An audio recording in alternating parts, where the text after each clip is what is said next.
Merry Christmas to all of you and welcome to Risha's Creativity. এতক্ষণে হয়তো সবারই cake খাওয়া হয়ে গেছে, যদিও আমারও কেক খাওয়াটা হয়ে গেছে। আসলে ঘুম থেকে উঠে দেখলাম যে আমার বাবা কালকে রাতের বেলায় কেক নিয়ে এসেছিল। তো তারপর আমার মনে হলো যে কেকটাকে একটু শুধু শুধু না কেটে আমি যদি একটা ক্রিসমাস ট্রি বানিয়ে পাশে রেখে কাটি, সেটা হয়তো আরও একটু বেশি সুন্দর লাগবে।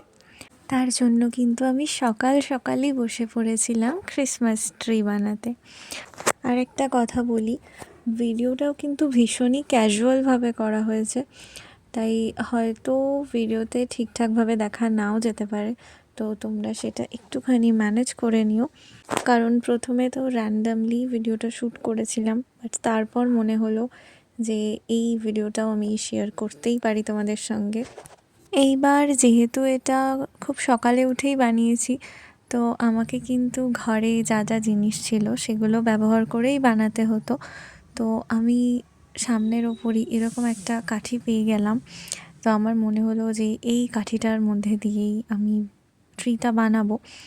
আর তারপর হচ্ছে যেই এখানে যে পেপারটা আমি ইউজ করেছি, এই পেপারটা হচ্ছে বহুদিন ধরে আমার কাছে ছিল। তো যেহেতু এটা একটুখানি নিয়ন টাইপের কালারের, তো আমার অন্য কোনো কাজেই আসছিল না।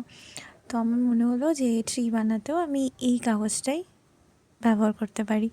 এছাড়াও আমার কাছে লাইট গ্রিন কালারের মার্বেল পেপার ছিল, তো আমার মনে হলো ওটার থেকে যেহেতু এটা ইউজ অ্যান্ড থ্রো হবে, তো আমি এই পেপারটাই ইউজ করি। এটা কিন্তু একটা নর্মালি A4 শিট, যেগুলো কালারফুল A4 শিট হয়, এগুলো বইয়ের দোকানেও তোমরা কিনতে পেয়ে যাবে। আর এই ট্রিটা বানানো ভীষণই ইজি, কারণ এখানে শুধুমাত্র একটা কাঠি লেগেছে। আর পেপারগুলোকে খুবই সরু সরু করে কেটে আমি একটা সাইড ঝিরিঝিরি করে কেটে নিয়েছি। দেন তারপর কাঠিটার মধ্যে কিন্তু রোল করে নিয়েছি।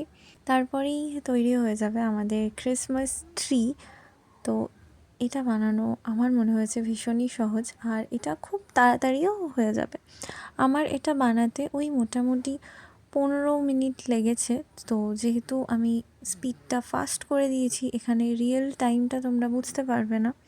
আর আমি এখানে তো ছোট সাইজটা তোমাদের সঙ্গে শেয়ার করলাম, তোমরা চাইলে কিন্তু এইভাবে বড় ক্রিসমাস ট্রিও বানাতে পারো।